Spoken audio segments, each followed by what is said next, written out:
Friends, happy morning. आज 5/1/2026 Gayatri quiz contest Bhagalpur GK GS special Bihar दरोगा tier 4 के लिए।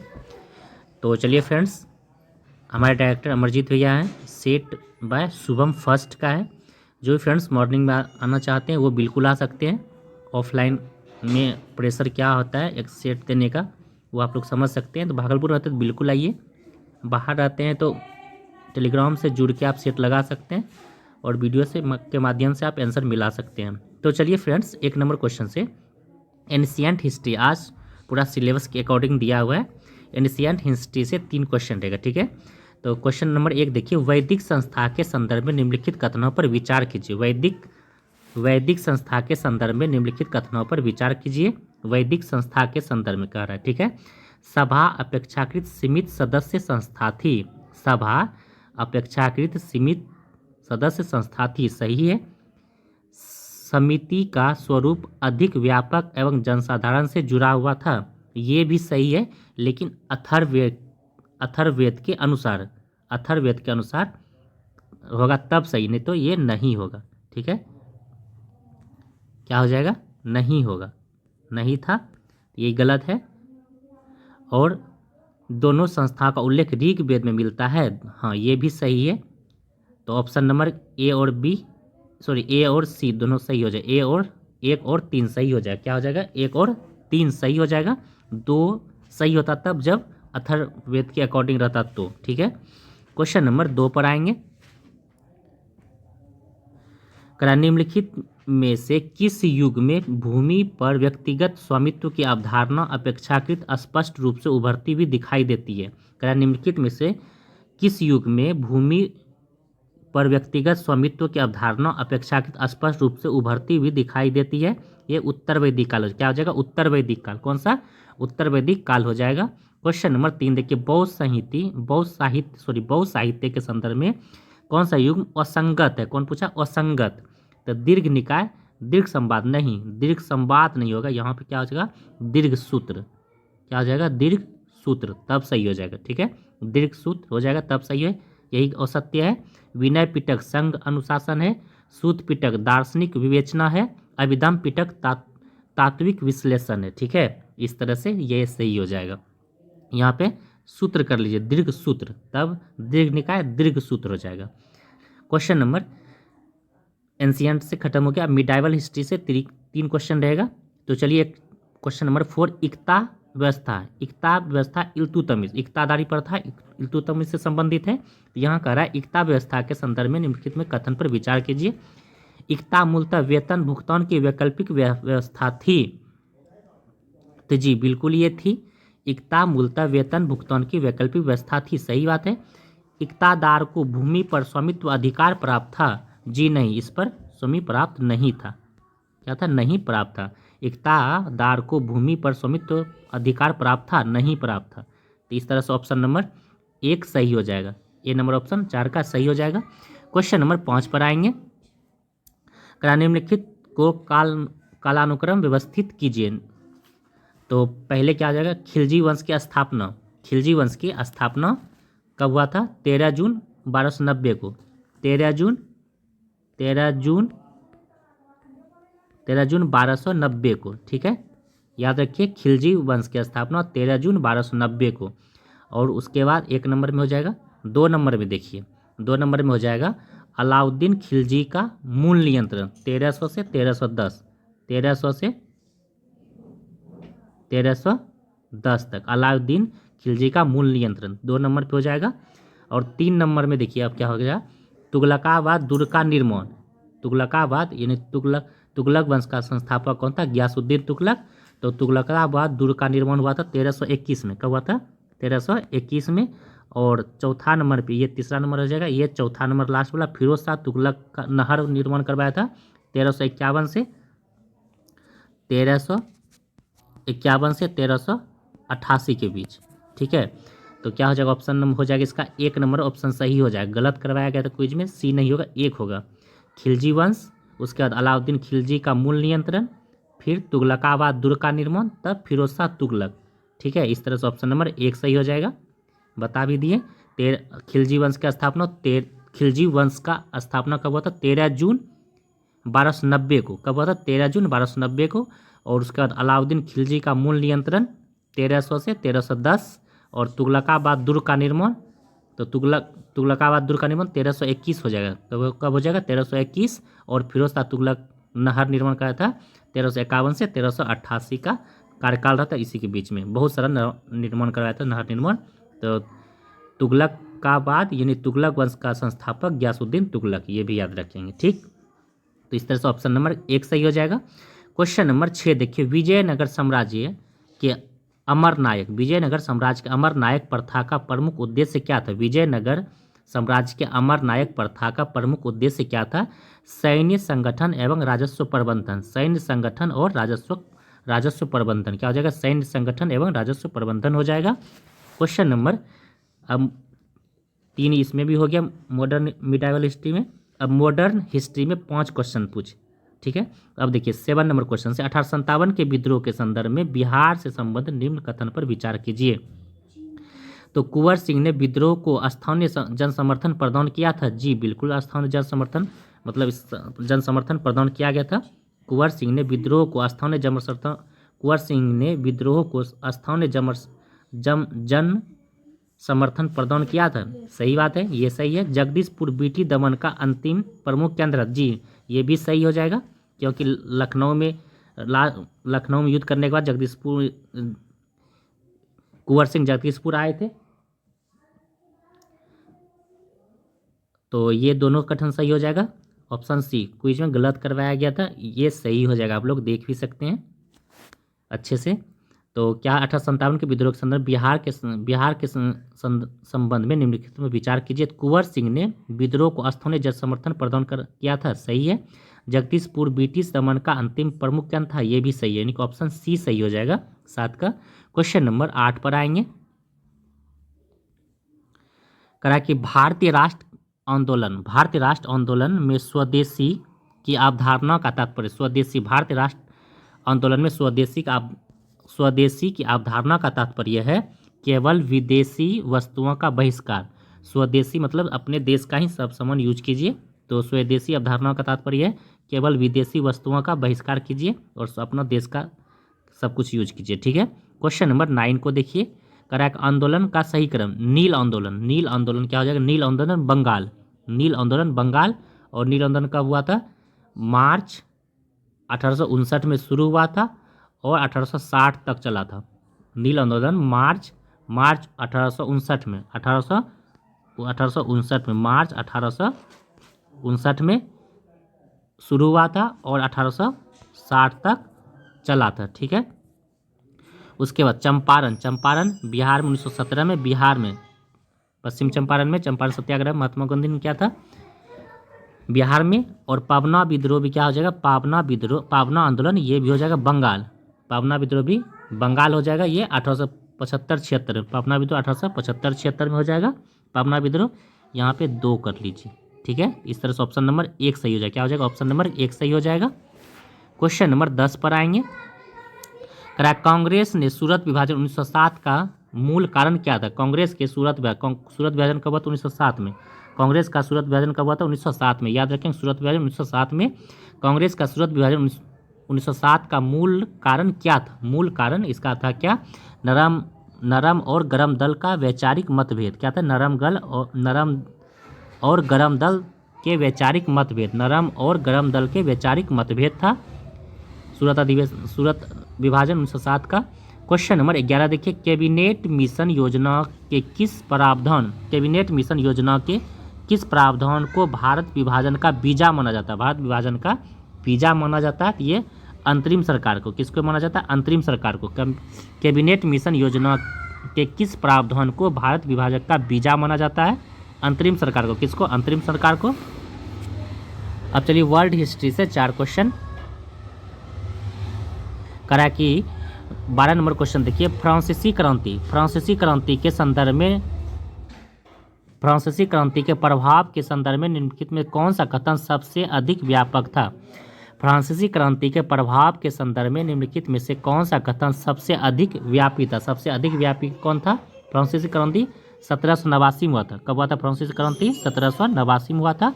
और प्रभाव के संदर्भ में कौन से कथन सबसे अधिक व्यापक था?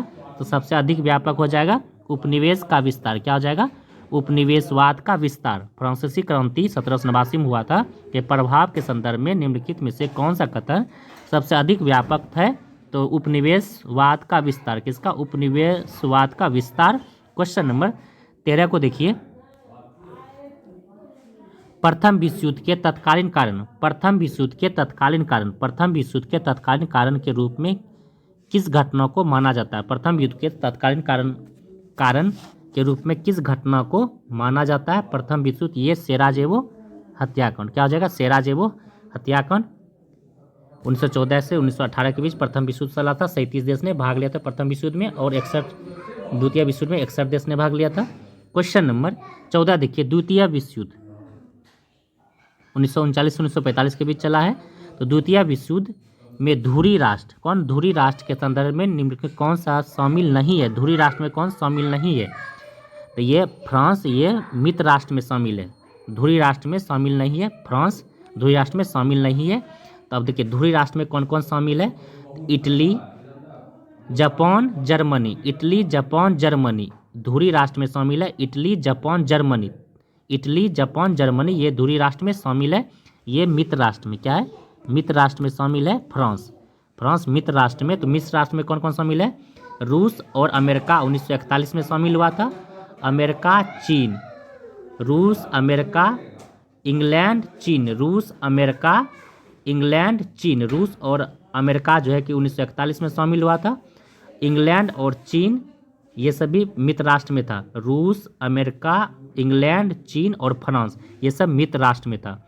रूस, अमेरिका, इंग्लैंड, चीन, रूस, अमेरिका, इंग्लैंड, चीन, फ्रांस, रूस, अमेरिका, इंग्लैंड, चीन, फ्रांस ये सब मित्र राष्ट्र में शामिल था। धुरी राष्ट्र में कौन कौन शामिल था? Italy, Germany, Japan. Italy, Germany, Japan ये धुरी राष्ट्र में शामिल था।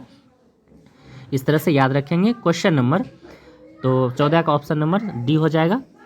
क्वेश्चन नंबर 15 देखिए। शीत युद्ध, शीत युद्ध का मूल स्वरूप किस संघर्ष पर आधारित है? शीत युद्ध, शीत युद्ध जो है 1945 में हुआ था। शीत युद्ध 1945 में यूएसए और रूस के बीच, अमेरिका और रूस के बीच। शीत युद्ध का मतलब होता है जो पूरा थोड़ा थोड़ा युद्ध चलते रहे मनमुटाव टाइप से। तो शीत युद्ध का मूल स्वरूप अमेरिका, शीत युद्ध हुआ था 1945 में अमेरिका और रूस के बीच। ठीक है, तो कह रहा है कि शीत युद्ध का मूल स्वरूप किस संघर्ष पर आधारित है? तो किस संघर्ष पर? वैचारिक एवं आर्थिक प्रतिस्पर्धा, वैचारिक एवं आर्थिक प्रतिस्पर्धा पर आधारित है शीत युद्ध 1945 में। क्वेश्चन अब देखिए पॉलिटिकल साइंस से 15 प्रश्न रहेगा। तो क्वेश्चन नंबर 16 पर आएंगे। कहा कि भारतीय संविधान के संदर्भ में निम्नलिखित कथन पर विचार कीजिए। भारतीय संविधान के संदर्भ में निम्नलिखित कथनों पर विचार कीजिए। भारतीय संविधान के संदर्भ में, ठीक है। संविधान की प्रस्तावना संविधान का अंग है, जी बिल्कुल सही है। संविधान की प्रस्तावना संविधान का अंग है, सही बात है। प्रस्तावना न्यायालय द्वारा संशोधित की जा सकती है, जी बिल्कुल प्रस्तावना न्यायालय द्वारा संशोधित की जाती है। अनुच्छेद 368 के तहत 42वें संविधान संशोधन अधिनियम 1976 के द्वारा, ठीक है, ये भी सही है। अनुच्छेद 368 के द्वारा संशोधन हो जाता है प्रस्तावना का संशोधन। अनुच्छेद 368 क्या हो जाएगा? अनुच्छेद 368 के तहत और 42वें संविधान संशोधन अधिनियम 1976 के तहत, ठीक है। तो इस तरह से ऑप्शन नंबर सी सही हो जाएगा। एक और दोनों सही है, एक और दो। क्वेश्चन नंबर 17 पर आएंगे।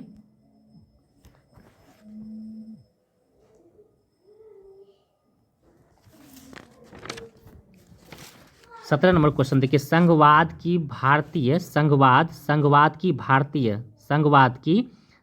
की भारतीय अवधारणा के संदर्भ में निम्नलिखित कौन सा कथन असंगत है? क्या पूछ रहा है? असंगत। क्या पूछ रहा है? संघवाद की भारतीय अवधारणा के संदर्भ में निम्नलिखित में से कौन सा कथन असंगत है? कौन सा कथन असंगत है? तो ये हो जाएगा अवशिष्ट शक्तियाँ राज्य के पास है, नहीं, ये जो है संघवाद के संदर्भ में नहीं, ये हो जाएगा केंद्र सरकार के पास है।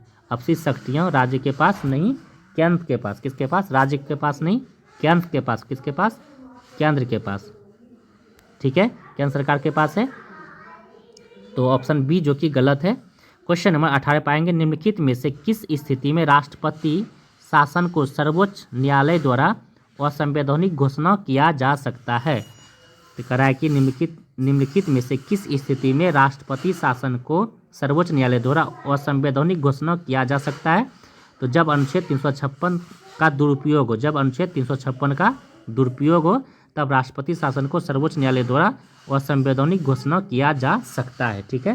क्वेश्चन नंबर 16 देखिए, मूल अधिकारों के संदर्भ में क्षैतिज प्रभाव, क्या क्षैतिज प्रभाव हॉरिजॉन्टल एप्लीकेशन का अर्थ है, ये VVI क्वेश्चन है। यह क्या हो जाएगा, नागरिकों के मध्य अधिकारों का, क्या हो जाएगा, नागरिकों के मध्य अधिकारों का।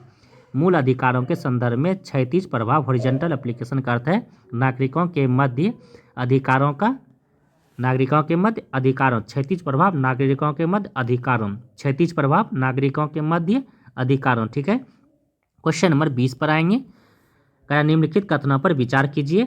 संसद की संयुक्त बैठक दुर्लभ स्थिति में बुलाई जाती है। संसद की संयुक्त बैठक दुर्लभ स्थिति में बुलाई जाती है।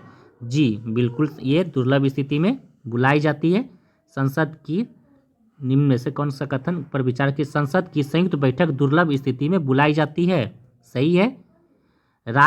ऑप्शन 2 देखिए, राज्यसभा में संयुक्त बैठक में निर्णायक भूमिका प्राप्त होती है। जी नहीं प्राप्त होती, क्या होती है, नहीं होती है, निर्णायक भूमिका नहीं प्राप्त होती है, क्योंकि इसका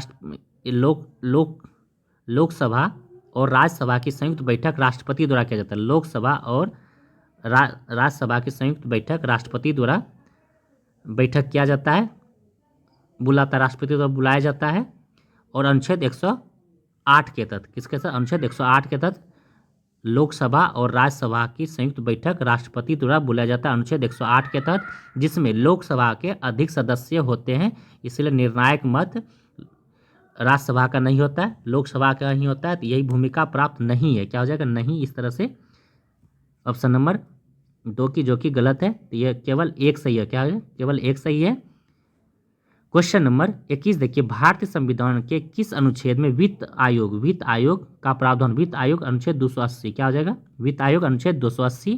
क्वेश्चन नंबर 22 देखिए, संविधान संशोधन की प्रक्रिया के संदर्भ में निम्नलिखित कथन पर विचार कीजिए।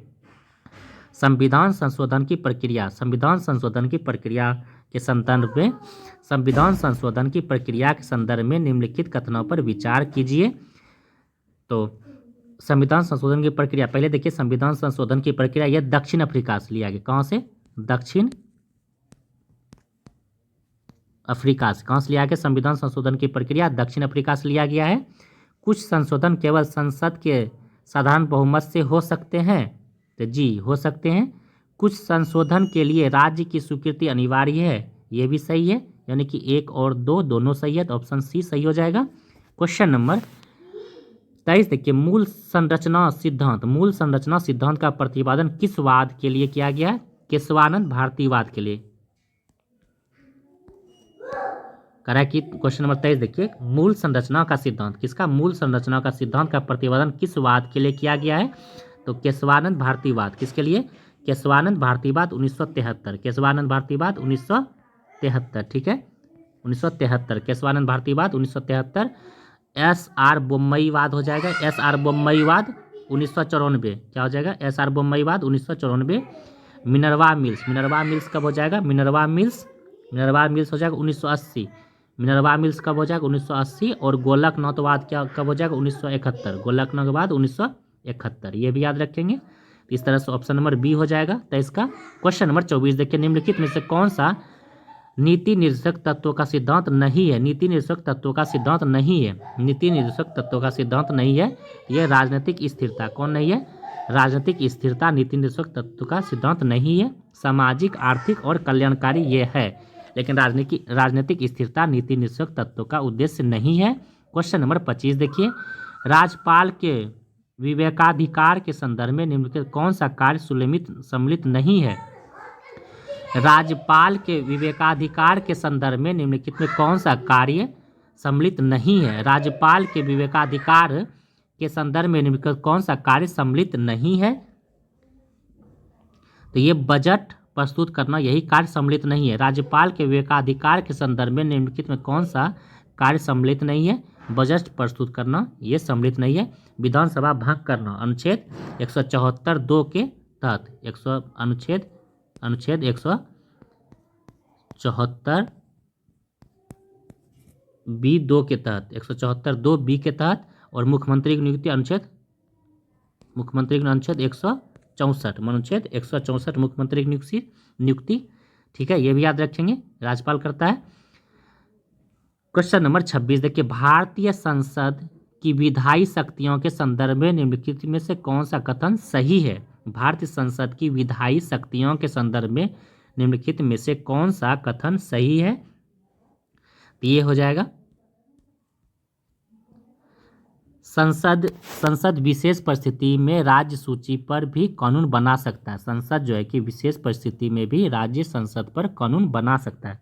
संसद विशेष परिस्थिति में राज्य सूची पर कानून बना सकता है। संसद विशेष परिस्थिति में राज्य सूची पर कानून बना सकता है। ये भारतीय संसद की विधायी शक्तियों के संदर्भ में यही बात सही है, ऑप्शन सी। क्वेश्चन नंबर 27 देखिए, निम्नलिखित समितियों का सही मिलान करने। सरकारिया आयोग केंद्र सरकार केंद्र राज्य का संबंध, सरकारिया आयोग केंद्र राज्य का संबंध। पंची आयोग राज्यपाल की भूमिका, संघ लोक सेवा आयोग सिविल संहिता, इस तरह से ऑप्शन नंबर 1 सही हो जाएगा, आमने सामने मिलान सही है।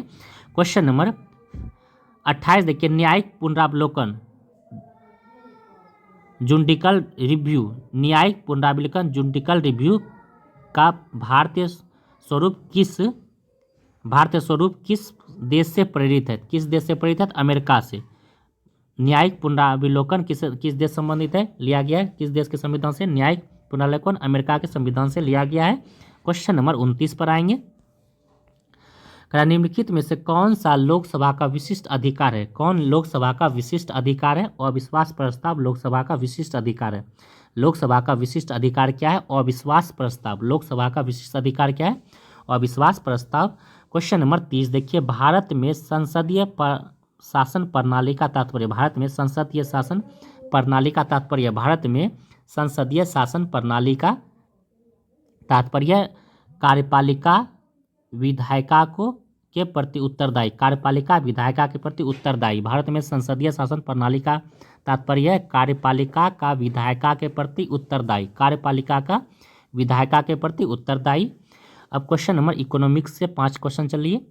क्वेश्चन 31 देखिए, भारत की पंचवर्षीय योजना के संदर्भ में निम्नलिखित में से कथन पर विचार कीजिए। भारत के पंचवर्षीय योजना के संदर्भ में निम्नलिखित कथन पर विचार कीजिए। द्वितीय पंचवर्षीय योजना 56 से 61, कब? 1956 से 61 के बीच, ठीक है, 51 से 56, 56 से 61। द्वितीय पंचवर्षीय योजना का झुकाव भारी उद्योग की ओर था, जी सही, भारी उद्योग की ओर था। महलनोबिस मॉडल का उपयोग इसी योजना में हुआ था, द्वितीय पंचवर्षीय योजना में, ये भी सही है। 1 और 2 दोनों सही हो जाएगा 31 का, ठीक है। क्वेश्चन नंबर 32 पर आएंगे। राजकोषीय घाटा बढ़ने का सर्वाधिक प्रत्यक्ष प्रभाव किस पर पड़ता है? राजकोषीय घाटा बढ़ने का सर्वाधिक प्रत्यक्ष प्रभाव किस पर पड़ता है? राजकोषीय घाटा बढ़ने का सर्वाधिक प्रत्यक्ष प्रभाव किस पर पड़ता है? तो ये पड़ता है सार्वजनिक ऋण पर। किस पर पड़ता है? सार्वजनिक ऋण पर। राजकोषीय घाटा बढ़ने का सर्वाधिक प्रत्यक्ष प्रभाव सार्वजनिक ऋण पर पड़ता है। क्वेश्चन नंबर 33 देखिए, मुद्रास्फीति लक्षण इन्फ्लेशन टारगेटिंग मुद्रास्फीति लक्ष्यकरण, लक्ष्य मतलब टारगेट का व्यवस्था का प्रमुख उद्देश्य क्या है? मुद्रास्फीति लक्ष्यकरण का प्रमुख उद्देश्य क्या है?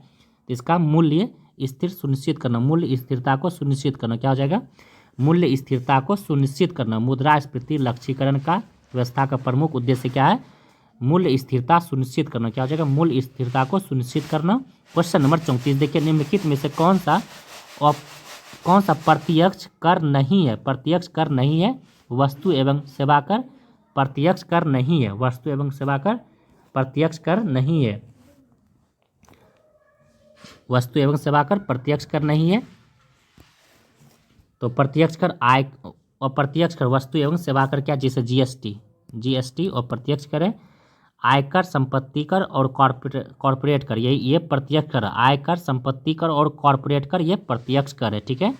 क्वेश्चन नंबर 35 देखिए, नीति आयोग के संदर्भ में कौन सा कथन सही है? नीति आयोग के संबंध में कौन सा कथन सही है? यह सहकारी संघवाद को बढ़ावा देता है। क्या करता है? यह सहकारी संघवाद को बढ़ावा देता है। नीति आयोग के संदर्भ में कौन सा कथन सही है? यह सहकारी संघवाद को बढ़ावा देता है।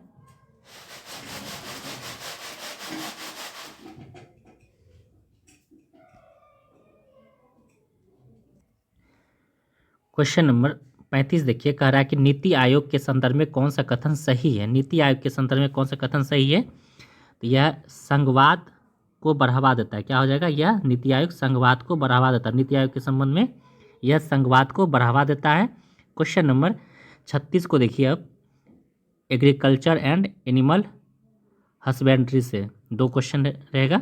तो चलिए 36 नंबर क्वेश्चन पे, हरित क्रांति के संदर्भ में निम्नलिखित में कौन सा परिणाम दीर्घकालीन रूप से विवादास्पद माना जाता है? विवादास्पद। हरित क्रांति के संदर्भ में, हरित क्रांति 1960 के दशक में हुआ था। हरित क्रांति के जनक कौन है? MS स्वामीनाथन। ठीक है, तो करा हरित क्रांति के संदर्भ में कौन सा परिणाम दीर्घकालीन रूप से विवादास्पद माना जाता है?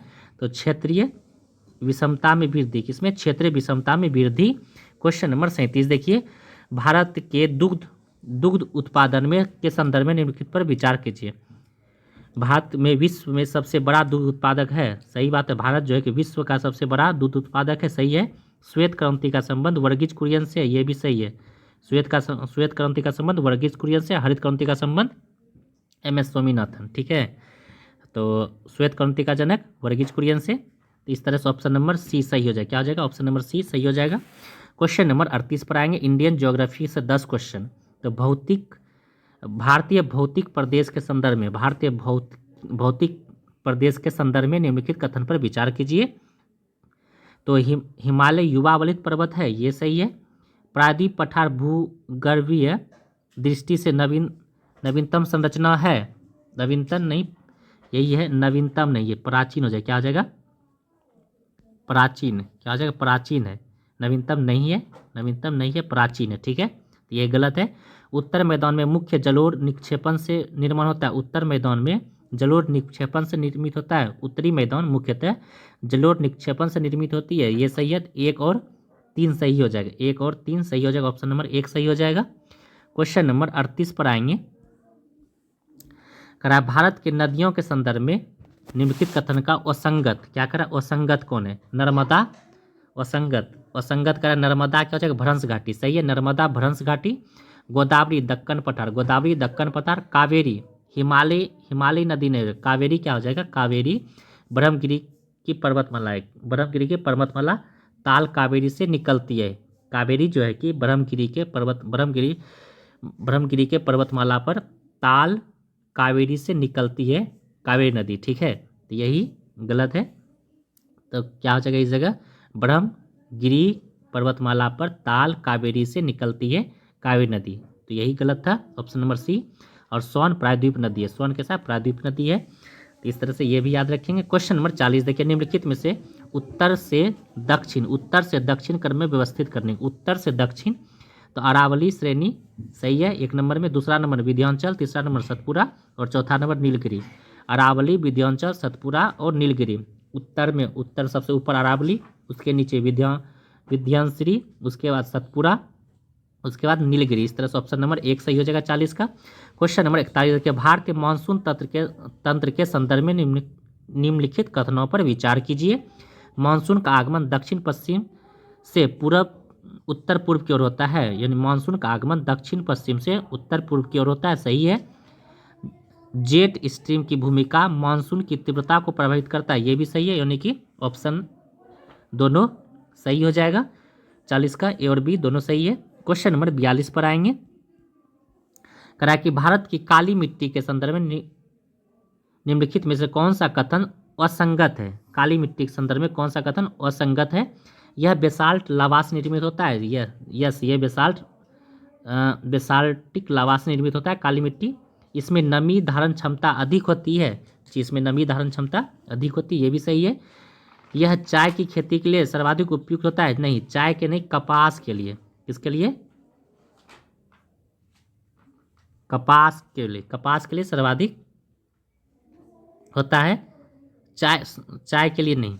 और चाय के लिए लेटेराइट मिट्टी, ठीक है, चाय के लिए लेटेराइट मिट्टी, चाय के लिए क्या हो जाएगा, लेटेराइट मिट्टी। तो ऑप्शन सी गलत था। या कपास की खेती के लिए सर्वाधिक है, सही है, ठीक है। तो चाय के लिए लेटेराइट मिट्टी हो जाएगा। तो इस तरह से ऑप्शन में ए बी डी सही हो जाएगा। तो इसमें कौन सा असंगत है, तो असंगत क्या हो जाएगा, सी नंबर असंगत हो जाएगा। क्या हो जाएगा,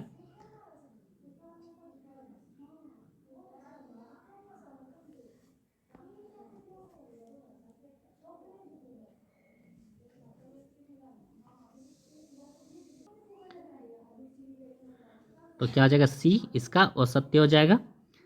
तो क्वेश्चन नंबर 43 देखिए, भारत के खनिज संसाधन के संदर्भ में निम्नलिखित कथन पर विचार कीजिए। खनिज संसाधन, ओडिशा लौह अयस्क उत्पादन में अग्रणी है, सही है, ओडिशा लौह उत्पादन अग्रणी है, ये सही हो जाएगा। झरिया कोयला क्षेत्र झारखंड में स्थित है, ये भी सही हो जाएगा। इस तरह से 43 का ऑप्शन नंबर सी सही हो जाएगा। क्या हो जाएगा, सी, दोनों सही है। क्वेश्चन नंबर 44 देखिए, निम्नलिखित में नदियों में से कौन सी नदी अंतर्देशीय अपवाह तंत्र का उदाहरण, अंतर्देशीय अपवाह तंत्र का उदाहरण है, तो ये लूनी हो जाएगा। लूनी क्या हो जाएगा, लूनी नदी राजस्थान में बहती है, अरावली पहाड़ी से निकलती है। तो अंतर अपवाह तंत्र का उदाहरण, अंतर अपवाह मतलब जो समुद्र में नहीं मिलता है, जो नदी समुद्र में नहीं मिलने के बजाय ये क्या होता है, भूमि के अंदर, किसी झील या भूमि के अंदर में ही समाप्त हो जाता है, समुद्र में नहीं मिल पाता, उसे ही अंतर्देशीय प्रवाह नदी कहते हैं। इस तरह से याद रखेंगे, जो नदी समुद्र में नहीं मिलता है, झील और भूमि में ही समाप्त हो जाता है, उसे ही अंतर प्रवाह नदी कहते हैं। लूनी, साबी और घग्गर ये सब क्या है, अंतर्देशीय नदी, अंतर्देशीय अपवाह नदी है लूनी, साबी, घग्गर। साबी भी राजस्थान, हरियाणा, दिल्ली में बहती है, और लूनी राजस्थान में, साबी नदी राजस्थान, हरियाणा, दिल्ली, और घग्गर जो है कि राजस्थान में बहता है, ठीक है, ये भी याद रखेंगे। क्वेश्चन नंबर 45 पर आएंगे।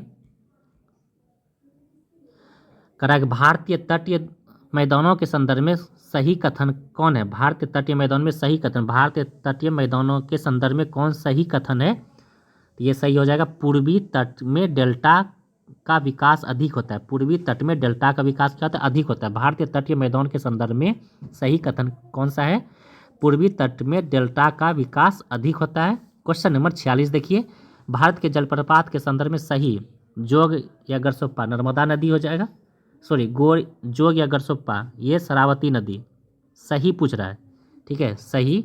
भारत के जलप्रपात के संदर्भ में कौन सही है, तो हुंडू जलप्रपात, स्वर्णरेखा नदी, यही सही हो जाएगा, ऑप्शन बी सही हो जाएगा। अब देखिए गलत, ये जोग गरसोप्पा ये शरावती नदी हो जाएगा। क्या हो जाएगा, शरावती नदी,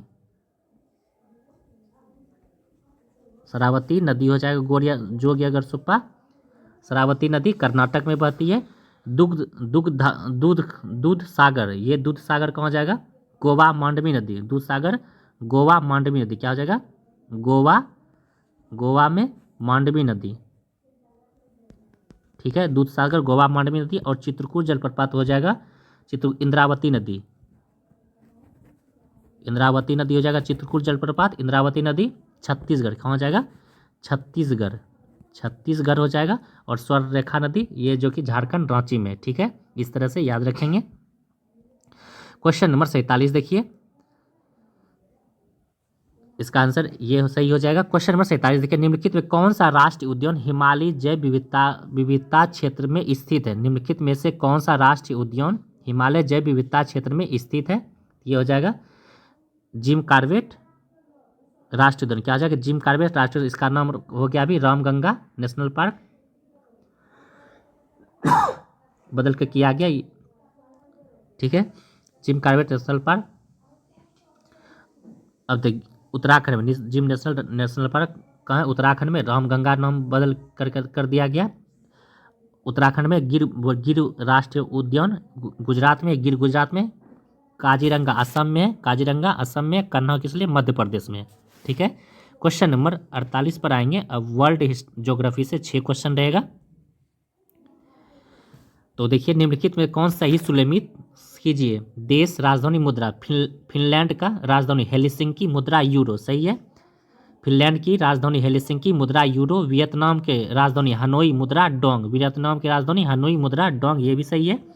पेरू की राजधानी लीमा, मुद्रा सोल। पेरू की राजधानी लीमा, मुद्रा सोल। इस तरह से ऑप्शन नंबर सबका सामने सही है, ऑप्शन ए सही हो जाएगा। क्वेश्चन नंबर 49 देखिए, भूमध्य रेखा के संदर्भ में निम्नलिखित कथन में से कौन सा सही है। भूमध्य रेखा के संदर्भ में निम्नलिखित में से कौन सा कथन सही है भूमध्य रेखा में। तो यह केवल एशिया से गुजरती है। यह केवल एशिया से गुजरती है, नहीं, ये केवल एशिया से नहीं गुजरती है। यह 13 देश से होकर गुजरती है और 3 महाद्वीपों से टच करती है। तो मालदीव, इंडोनेशिया, किरबाती से गुजरती है। मालदीव, इंडोनेशिया, किरबाती से गुजरती है। एशिया में ये 3 देश से होकर टच करती है, ठीक है। 13 देश से गुजरती है। यह अधिकतम देश से अफ्रीका से गुजरती है। जी, यह अधिकतम अफ्रीका के 7 देश से गुजरती है, यही सही है। यह दोनों ध्रुव को जोड़ती है। जी नहीं। यह कर्क रेखा के समांतर, जी नहीं। तो यही सही हो जाएगा। यह अधिकतम देशों के अफ्रीका से गुजरती है, सही, 7 देश से। क्वेश्चन नंबर 50 देखिए, विश्व का सर्वाधिक सक्रिय ज्वालामुखी क्षेत्र संबंधित है। विश्व का सर्वाधिक सक्रिय ज्वालामुखी, विश्व का सर्वाधिक सक्रिय ज्वालामुखी प्रशांत अग्निवलय, क्या हो जाएगा। विश्व का सर्वाधिक सक्रिय ज्वालामुखी प्रशांत अग्निवलय। विश्व का सर्वाधिक सक्रिय ज्वालामुखी किस क्षेत्र से संबंधित है। प्रशांत अग्निवलय से। विश्व का सर्वाधिक सक्रिय ज्वालामुखी किस क्षेत्र से संबंधित है। प्रशांत अग्निवलय से। क्वेश्चन नंबर 51 को देखिए,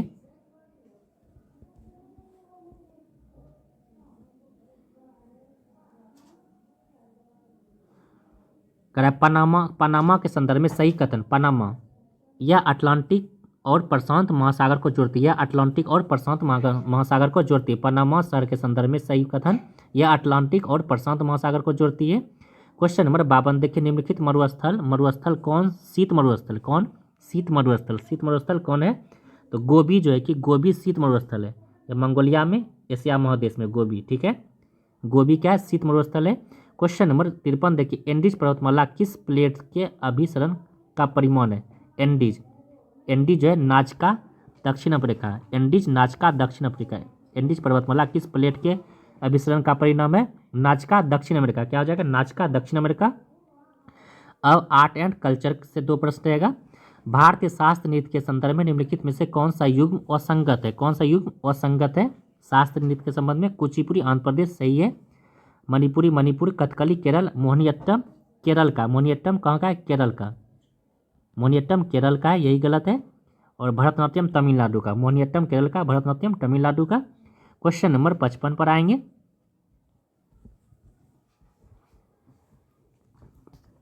पचपन का है, गुप्तकालीन कला के संदर्भ में निम्नलिखित में कौन सा कथन सही है। गुप्तकालीन कला के संदर्भ में कौन सा कथन सही है। अजंता की गुफाएं इसी काल से संबंधित है। जी, अजंता की गुफाएं गुप्त काल के संदर्भ में, यही है, अजंता की गुफाएं इसी काल से संबंधित है। क्वेश्चन नंबर अब देखिए, स्टैटिक जी के 6 क्वेश्चन रहेगा। 56 नंबर क्वेश्चन देखिए, भारत की जनगणना के संदर्भ में निम्नलिखित कथन पर विचार कीजिए। 2011 की जनगणना भारत की अंतिम आधिकारिक जनगणना है, सही, ये बात सही है। और जनगणना 1872 से, ये 15वीं 2011 15वीं जनगणना है। क्वेश्चन नंबर अब ऑप्शन 2 देखिए, 2001 से 2011 के दशक में जनसंख्या वृद्धि दर गिरावट दर्ज की गई थी। जी, गिरावट 21.54 से घटकर 17.64 हो गया था। कितना, 21.54 से घटकर 17.64% हो गई थी। 3.9% कमी हुआ था। 3.9 अंक की कमी आई थी। तो ये भी सही हो जाएगा, यानी कि दोनों सही है। क्वेश्चन नंबर 57 देखिए, निम्नलिखित में कौन सा सूचकांक नीति आयोग द्वारा जारी किया जाता है। नीति आयोग द्वारा कौन सा सूचकांक जारी किया जाता है। बहुआयामी गरीबी सूचकांक। नीति आयोग द्वारा कौन से सूचकांक जारी किया जाता है। बहुआयामी गरीबी सूचकांक जारी किया जाता है। क्वेश्चन नंबर 58 पर आएंगे। भारत की आर्थिक रिपोर्ट के संदर्भ में निम्नलिखित में से कौन सा युग्म असंगत है। कौन सा युग्म असंगत है। आर्थिक सर्वेक्षण वित्त मंत्रालय द्वारा किया जाता है, सही है। मानव विकास रिपोर्ट UNDP द्वारा जारी किया जाता है, ये भी सही है। गरीबी अनुमान नीति आयोग द्वारा जारी किया जाता है, ये भी सही है। मुद्रास्फीति आंकड़े चुनाव आयोग द्वारा नहीं, यही गलत है। मुद्रास्फीति किया जाता है वाणिज्य मंत्रालय द्वारा। किसके द्वारा? आंकड़े वाणिज्य मंत्रालय द्वारा। मुद्रास्फीति आंकड़े वाणिज्य मंत्रालय द्वारा या मोस्पी द्वारा। किसके द्वारा? MOSPI, मोस्पी, या संक्षेप में इसको कहते हैं मोस्पी, ठीक है, या वाणिज्यिक मंत्रालय द्वारा। क्वेश्चन नंबर 59 देखिए, भारत में सकल घरेलू उत्पादन GDP की गणना में किस पद्धति का प्रयोग किया जाता है? भारत में सकल घरेलू उत्पादन GDP की गणना में किस पद्धति का प्रयोग किया जाता है? तो उत्पादन, आय एवं व्यय, तीनों, उत्पादन, आय और व्यय का गणना किया जाता है GDP में। क्वेश्चन नंबर 60 देखिए, अंतर्राष्ट्रीय आलू दिवस कब मनाया जाता है? 30 मई को। अंतर्राष्ट्रीय आलू दिवस 30 मई को मनाया जाता है। क्वेश्चन नंबर 61 पर आएंगे, एल्यूमिनियम कंपनी के बारे में देखिए, एल्यूमिनियम कंपनी के बारे में। तो बाल्को क्या हो जाएगा? बाल्को कोरबा छत्तीसगढ़, बाल्को कोरबा छत्तीसगढ़। हिंडाल्को क्या हो जाएगा? रेनकूट, यहाँ उत्तर प्रदेश सोनभद्र जिला में हिंडाल्को, ठीक है। Indian aluminium company Hirakud Orissa में। और नाल्को क्या हो जाएगा? कोरापुट उड़ीसा में हो जाएगा, ठीक है। बाल्को कोरबा छत्तीसगढ़ में, बाल्को कोरबा छत्तीसगढ़। हिंडाल्को रेनकूट उत्तर प्रदेश सोनभद्र जिले में है। इंडियन एल्यूमिनियम कंपनी ये हीराकुंड उड़ीसा में है। और नाल्को जो है कि कोरापुट उड़ीसा में। नाल्को और इंडियन एल्यूमिनियम कंपनी ये कहाँ है? उड़ीसा में। और बाल्को कोरापुट छत्तीसगढ़ में, हिंडाल्को रेनकूट सोनभद्र जिला में।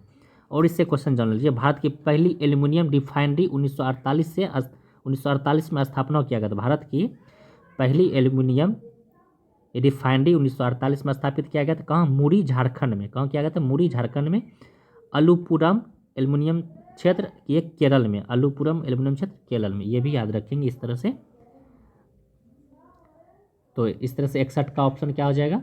ऑप्शन सी सही हो जाएगा। क्या हो जाएगा? सी ऑप्शन सही हो जाएगा। क्वेश्चन नंबर, अब देखिए, जनरल साइंस से 20 क्वेश्चन रहेगा। निम्नलिखित कथन पर विचार कीजिए। पूर्ण आंतरिक परावर्तन तभी संभव है जब प्रकाश सघन माध्यम से विरल माध्यम में जाएगी। सही बात है। आपतन कौन से अधिक होना चाहिए? ये भी सही है। अपवर्तनांक माध्यम की प्रकृति पर निर्भर करती है, जी करती है, लेकिन तरंग दैर्ध्य पर नहीं।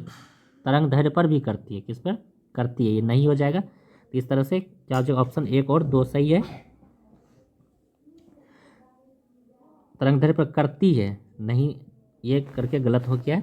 क्वेश्चन नंबर 63 पर आएंगे। अब देखिए 63 नंबर क्वेश्चन, 63 नंबर करा, मानव श्वसन तंत्र के संदर्भ में निम्नलिखित में कौन सा कथन असंगत है?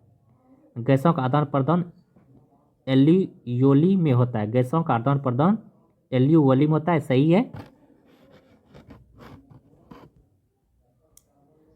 हीमोग्लोबिन ऑक्सीजन का परिवहन करता है, ये भी सही है। श्वसन दर मेडुला ऑब्लोंगेटा द्वारा नियंत्रित होता है, ये भी सही है। कार्बन डाइऑक्साइड का परिवहन प्लाज्मा द्वारा होता है, नहीं, सीरा द्वारा। किसके द्वारा? सीरा द्वारा। यही गलत था, ठीक है। ऑप्शन डी गलत था, सही हो जाएगा सीरा द्वारा। कार्बन डाइऑक्साइड का परिवहन केवल सीरा द्वारा होता है, नहीं होता है प्लाज्मा, केवल प्लाज्मा द्वारा, सीरा द्वारा होता है। क्वेश्चन नंबर 64 देखिए, निम्नलिखित में से कौन सा युग्म सही सुलेमित नहीं है? कहीं सही सुलेमित नहीं है। वैज्ञानिक और योगदानी, गति का नियम न्यूटन ने दिया, सही है। परमाणु सिद्धांत डाल्टन ने दिया था, ये भी सही है। आवर्त सारणी मेंडलीफ ने दिया था, नाल की रदरफोर्ड, ये ऑप्शन सी गलत है। और तत्वों का वर्गीकरण, ये भी मेंडलीफ ने दिया था, ठीक है। तो इस तरह से ऑप्शन नंबर सी गलत हो जाएगा, असत्य। क्वेश्चन नंबर 65 देखिए, करा, आनुवांशिकी के संदर्भ में निम्नलिखित में कथन पर विचार कीजिए। आनुवांशिक के संदर्भ में निम्नलिखित कथन पर विचार कीजिए। जीन गुणसूत्र पर स्थित होता है, जीन गुणसूत्र पर स्थित होता है, सही है। समजात गुणसूत्र समान जीन ले जाते हैं, ये भी सही। उत्परिवर्तन सदैव लाभकारी होता है, जी नहीं, उत्परिवर्तन सदैव लाभकारी नहीं होता है, ठीक है। इस तरह से ऑप्शन 1 और 2 सही है, 1 और 2, ऑप्शन 3 गलत था। क्वेश्चन नंबर 66 देखिए, निम्नलिखित कौन सा कारक ध्वनि तीव्रता को प्रभावित नहीं करता है? कौन सा कारक ध्वनि तीव्रता को प्रभावित नहीं करता? तरंग दैर्ध्य ध्वनि तीव्रता को प्रभावित नहीं करता है, तरंग दैर्ध्य। क्वेश्चन नंबर 67 देखिए, रासायनिक अभिक्रिया के संदर्भ में कौन सा ऊष्माक्षेपी एक्जोथर्मी अभिक्रिया है। ऊष्माक्षेपी यानी एक्जोथर्मी, ऊष्माक्षेपी का इंग्लिश एक्जोथर्मी होता है। रासायनिक अभिक्रिया के संदर्भ में कौन एक्जोथर्मी यानी ऊष्माक्षेपी है, कौन ऊष्माक्षेपी अभिक्रिया है, श्वसन ऊष्माक्षेपी अभिक्रिया है। क्या है? श्वसन ऊष्माक्षेपी अभिक्रिया है। क्वेश्चन नंबर 68 देखिए, विद्युत धारा के संदर्भ में ओम के नियम की सीमा क्या है? विद्युत धारा के संदर्भ में ओम की सीमा क्या है? विद्युत धारा के संदर्भ में यह केवल रैखिक चाल पर लागू होता है, यह केवल रैखिक चालक पर लागू होता है। विद्युत धारा के संदर्भ में ओम का नियम यह केवल रैखिक चाल पर लागू होता है। क्वेश्चन नंबर 69 देखिए, निम्नलिखित में कौन सा रोग विषाणु जनित नहीं है? विषाणु जनित नहीं है तो मलेरिया। मलेरिया कौन है? परजीवी द्वारा, मलेरिया परजीवी द्वारा होता है। पीलिया, एड्स, डेंगू ये सब विषाणु द्वारा होता है। मलेरिया किसके द्वारा? परजीवी द्वारा होता है। मलेरिया परजीवी द्वारा होता है। क्वेश्चन नंबर 70 देखिए, पर्यावरणीय रासायनिक विज्ञान के संदर्भ में पीपीएम का तात्पर्य क्या है? पीपीएम का तात्पर्य पार्ट्स पर मिलियन। पीपीएम का मतलब होता है पार्ट्स पर मिलियन। क्या होता है? पार्ट्स पर मिलियन, तो प्रति मिलियन, पार्ट्स पर मिलियन। पीपीएम का मतलब होता है पार्ट्स पर मिलियन। अर्थ प्रति 10 लाख भाग में एक भाग होता है, इसी को कहते हैं प्रति 10 लाख भाग में एक भाग होता है। पीपीएम को होता है पार्ट पर मिलियन। ठीक है। क्वेश्चन नंबर 71 देखिए, निम्नलिखित कौन सा हार्मोन रक्त शर्करा को कम करता है? कौन सा हार्मोन रक्त शर्करा को कम करता है? इंसुलिन। कौन सा हार्मोन रक्त शर्करा को स्तर को कम करता है? इंसुलिन।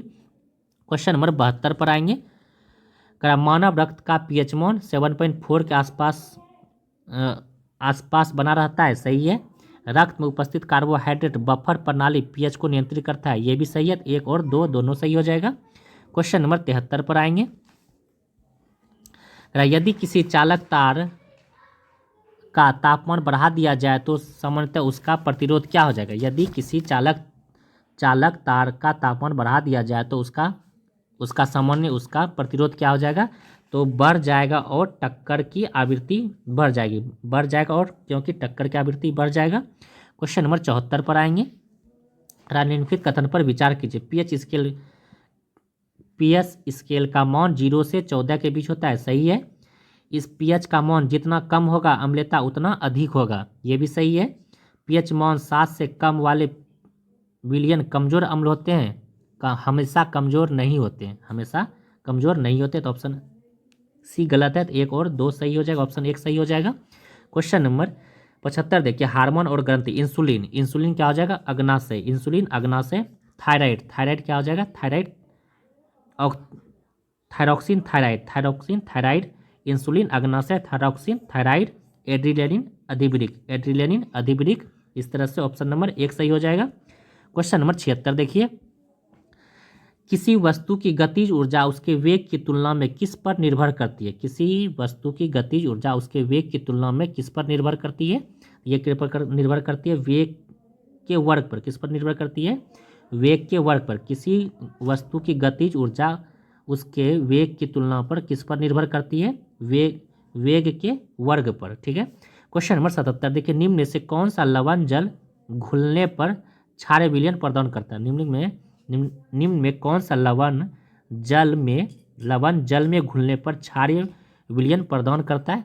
क्षारीय विलयन प्रदान करता है सोडियम कार्बोनेट। कौन करता है? Sodium carbonate, Na2CO3, Na2CO3। Copper sulphate का क्या हो जाएगा? CuSO4, कॉपर सल्फेट का फॉर्मूला। सोडियम क्लोराइड का हो जाएगा NaCl, सोडियम क्लोराइड का। अमोनियम क्लोराइड का क्या हो जाएगा? NH4Cl, NH4Cl। अमोनियम क्लोराइड का क्या हो जाएगा? NH4Cl। अमोनियम क्लोराइड का सूत्र हो जाएगा NH4Cl। सोडियम क्लोराइड का सूत्र क्या हो जाएगा? सोडियम क्लोराइड का NaCl, कॉपर सल्फेट का CuSO4 और सोडियम कार्बोनेट का हो जाएगा सोडियम कार्बोनेट Na2CO3। इस तरह से ऑप्शन इसका 77 का सी सही हो जाएगा। क्वेश्चन नंबर 78 देखिए, मानव शरीर में ऑक्सीजन की कमी में सबसे पहले कौन अंग प्रभावित होता है? ऑक्सीजन की कमी से, मानव शरीर में ऑक्सीजन की कमी से सबसे पहले कौन सा अंग प्रभावित होता है? तो मस्तिष्क। कौन सा अंग प्रभावित होता है? मस्तिष्क। क्वेश्चन नंबर 79 देखिए, ध्वनि तरंगा निर्वात में संचलित नहीं हो सकती है। ध्वनि तरंगा निर्वात में संचरित नहीं हो सकती है, जी ये सही है। ध्वनि तरंग के संचरण के लिए माध्यम कणों की आवश्यकता होती है, ये भी सही है। 1 और 2 दोनों सही हो जाएगा। क्वेश्चन नंबर 80 पर आएंगे। निम्न में से कौन सा परिवर्तन ऊष्माक्षेपी एक्सोथर्मी ऊष्माक्षेपी एक्सोथर्मी होते हुए भी भौतिक परिवर्तन है? ऊष्माक्षेपी होते हुए भी भौतिक परिवर्तन है यह, तो बर्फ का जमना क्या हो जाएगा? बर्फ का जमना। क्वेश्चन नंबर 81 देखिए, कृत्रिम बुद्धिमत्ता AI संदर्भ में मशीन लर्निंग का तात्पर्य है। मशीन लर्निंग का तात्पर्य क्या हो जाएगा? मशीन लर्निंग का तात्पर्य डाटा सीखने की क्षमता। क्या हो जाएगा? डाटा सीखने की क्षमता। क्वेश्चन नंबर 82 देखिए, यदि किसी व्यक्ति में थायराइड हार्मोन का स्राव अत्यधिक हो जाए तो निम्न में कौन सा लक्षण सबसे अधिक संभावित है? कौन सा लक्षण सबसे अधिक संभावित है? ये हृदय गति में वृद्धि। क्या हो जाएगा? हृदय गति में वृद्धि। क्वेश्चन नंबर 83 देखिए, साइंस और टेक्नोलॉजी से 2 प्रश्न रहेगा। क्वांटम कंप्यूटिंग पर आधारित है। क्वांटम कंप्यूटिंग पर आधारित है क्यूबिट। क्या है? क्यूबिट। क्वांटम कंप्यूटर पर आधारित है क्यूबिट। क्वेश्चन नंबर 84 देखिए, निम्नलिखित में से कौन सा साइबर सुरक्षा से संबंधित नहीं है? साइबर सुरक्षा से संबंधित नहीं है क्लोनिंग साइबर सुरक्षा से संबंधित नहीं है। अब बिहार स्पेशल से 4 क्वेश्चन देखेंगे।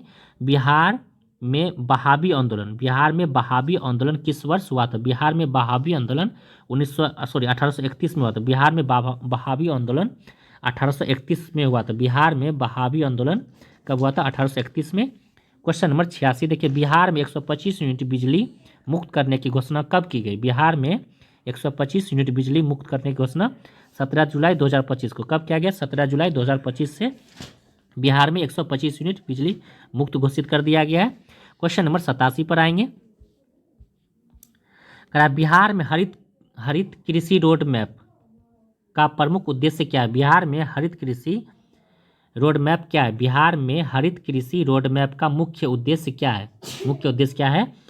कृषि उत्पादकता में वृद्धि। क्या है? कृषि उत्पादकता में वृद्धि। बिहार में हरित कृषि रोड मैप का प्रमुख उद्देश्य क्या है? कृषि उत्पादकता में वृद्धि। क्वेश्चन नंबर 88 देखिए, बिहार में बहने वाली गंडक नदी के संदर्भ में कौन सा कथन सही है? गंडक नदी के संदर्भ में यह गंगा की बाएं तट की सहायक नदी है। गंडक नदी के संदर्भ में यह गंगा की बाएं तट की सहायक नदी है। क्वेश्चन नंबर 89 देखिए, डेटाबेस मैनेजमेंट सिस्टम DBS में CAID प्रॉपर्टीज क्या सुनिश्चित करता है?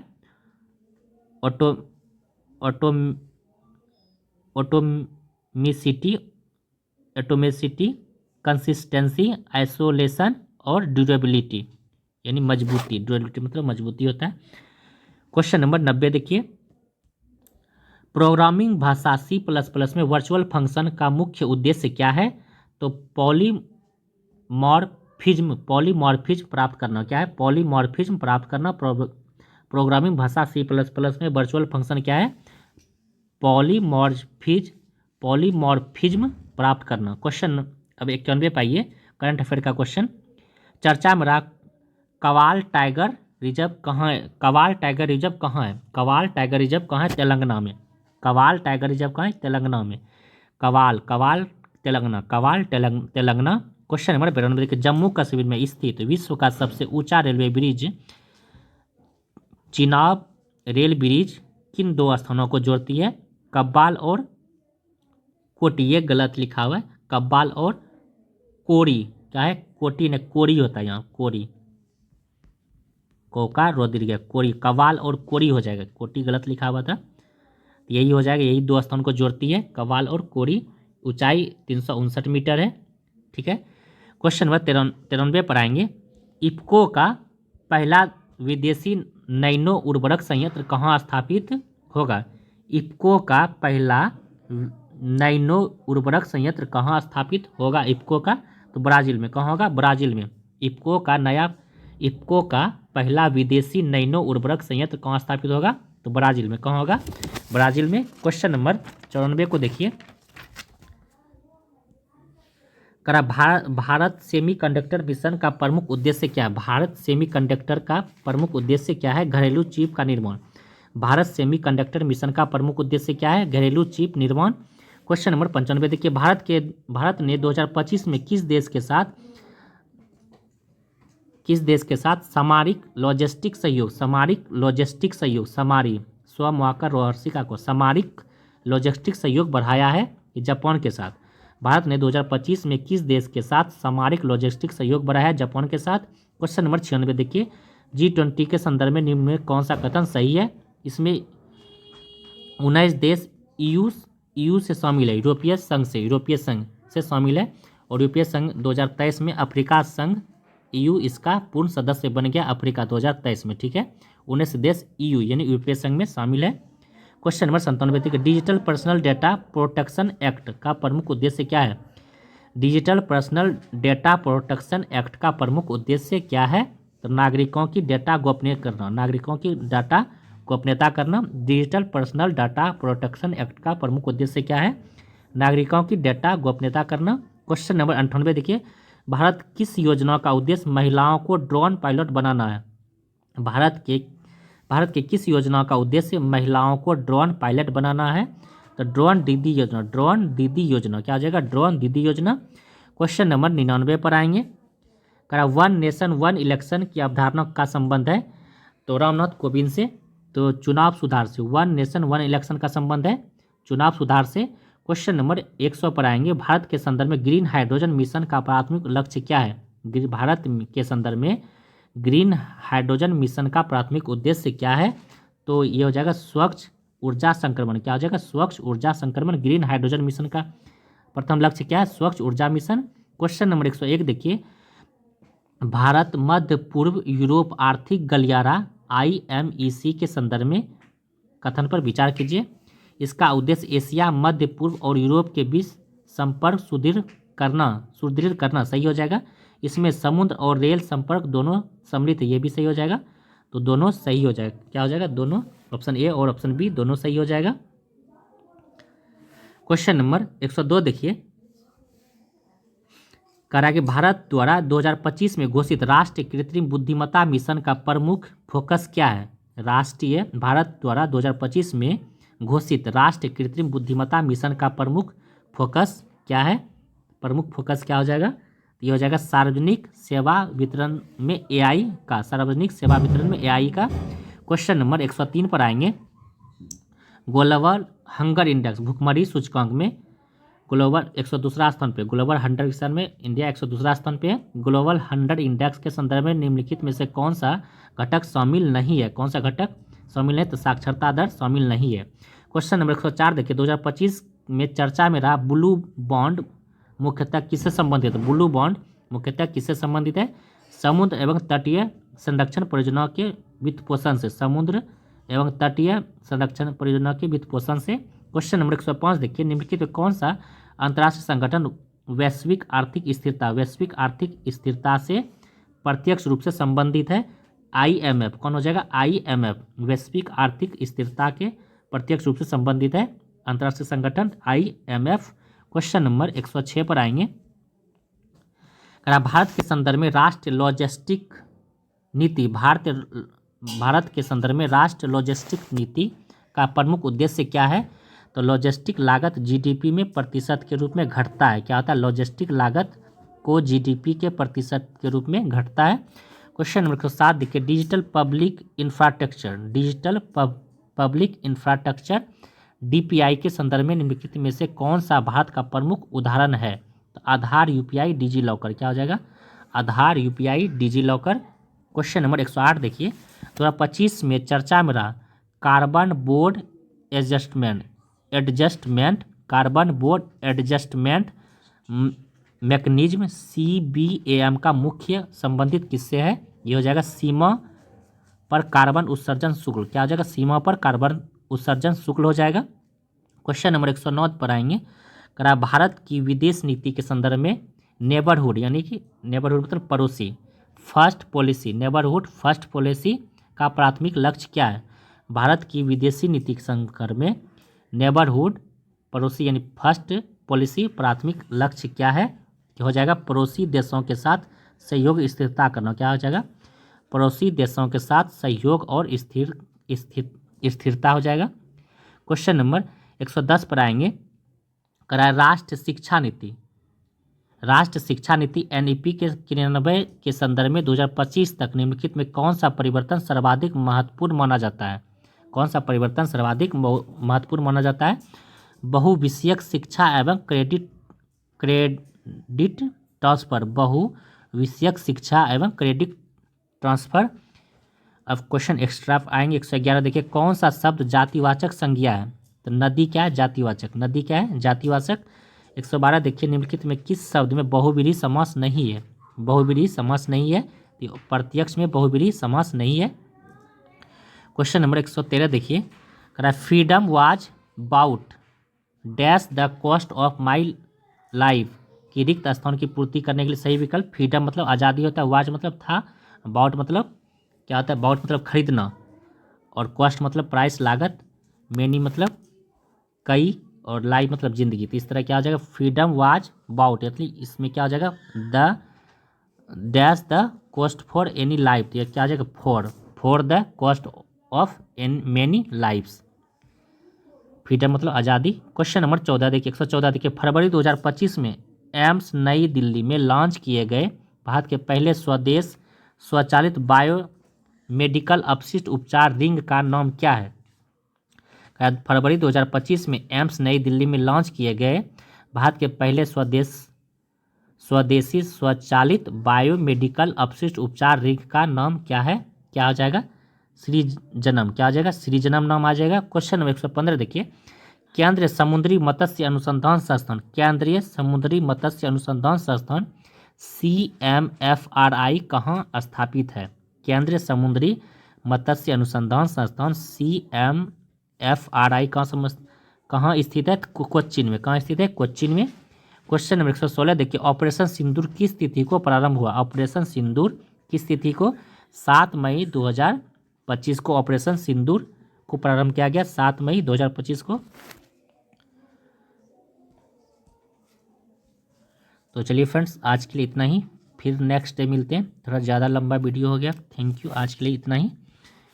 अगर जो फ्रेंड्स आते हैं वो ठीक है, जो नहीं आते हैं वो टेलीग्राम से जुड़ के वहाँ से सेट लगा सकते हैं, और अगर अच्छा लगे तो ज़रूर कमेंट कीजिए। Thank you.